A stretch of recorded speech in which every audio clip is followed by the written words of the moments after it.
So if you're an e-commerce leader, there's a high likelihood that you've missed a major opportunity to make more money or lost a lot of money in some sort of activity that you didn't go according to plan. And in today's video, I'm going to show you a framework that'll hopefully minimize this from happening ever again.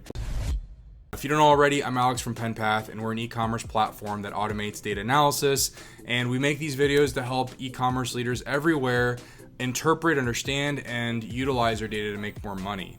After countless times getting asked the same question, which is, I want to see my data holistically to understand where my business is headed, but I also want to understand those deep insights and how those can influence our top KPIs.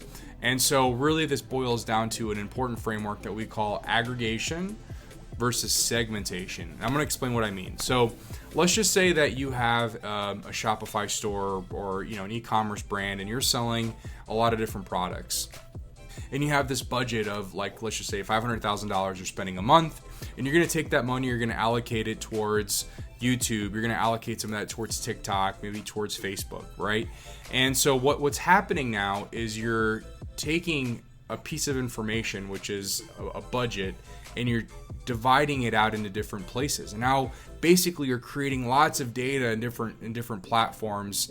And the problem is that you're not able to easily track how much you're spending over time, right? It takes work, and it takes effort to bring all that together. And maybe Susan over in finance does a spreadsheet for you every single month, and she just loves doing that and sending it to you. But the point is that it gets more complicated than that if you really want to have more dynamic and powerful insights. Now, I'm going to show you a 3-step, very simple process to essentially connect the two concepts, and again, scale your company and essentially never miss major opportunities. And let's just say the KPI for you is revenue, and you're seeing revenue go up or down, right? And if it's going up, you're going to want to know how to do more of that. Is it going up at the rate that you need it to be? Is it moving towards the target at a pace that you want it to be? So step 1 is keeping track of your main KPI, up or down, right? That's where is the ship headed, right? Are we avoiding icebergs? Step number 2 is, again, the segmentation. Let's just give you a couple of examples here to work with, because segmentation is just slicing and dicing of the data. If your main KPI is revenue, as it should be, let's just say that like 70% of your revenue is coming in from Shopify. So now you go into Shopify, and that's already a segment because maybe 30% is coming from the other channels. And you're going to say, okay, let's segment that further to products. Okay, 30% of sales are coming from this product or this product variant, right? You can get in even more detail. And maybe you want to get into more detail and say, what's the percentage of new customers that are buying this product variant? And so follow me here, because now we're going to go and say, okay, let's go to a different platform, right?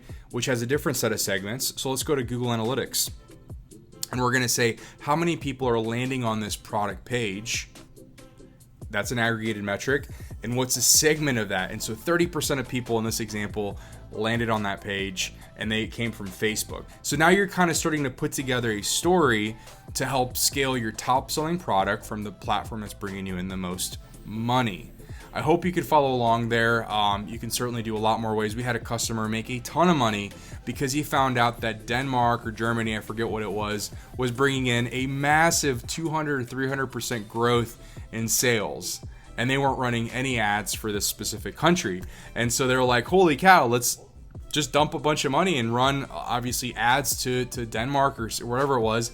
And they saw an immediate impact in sales, right? And so it's actually really fun and easy to interpret once you become more comfortable with this framework. And it allows you to stop missing opportunities. But now we're going to talk on the contrary. Maybe sales is really dipping, or maybe you're wasting a lot of money with an ad platform that's just not converting. So the inverse is going to help you as well, especially times of recession. That's how you're going to want to get more efficient. And believe me, the best performing brands are doing this constantly. So you need to really think about how you're going to approach this. And if you don't know where to start, again, the 3-step process is have your KPI, understand what segments are maybe influencing, and then third is understand what you're going to do so you can do more of what works and less of what doesn't work. If you like this video, or if you have any questions, go ahead and leave them down in the comments below. Feel free to like if you got value. And if you want more videos and you want to learn about how to scale and increase profitability with the help of your data, would love for you to subscribe to our channel. But yeah, I'm Alex with PenPath. Thank you so much for watching, and I'll talk to you next time.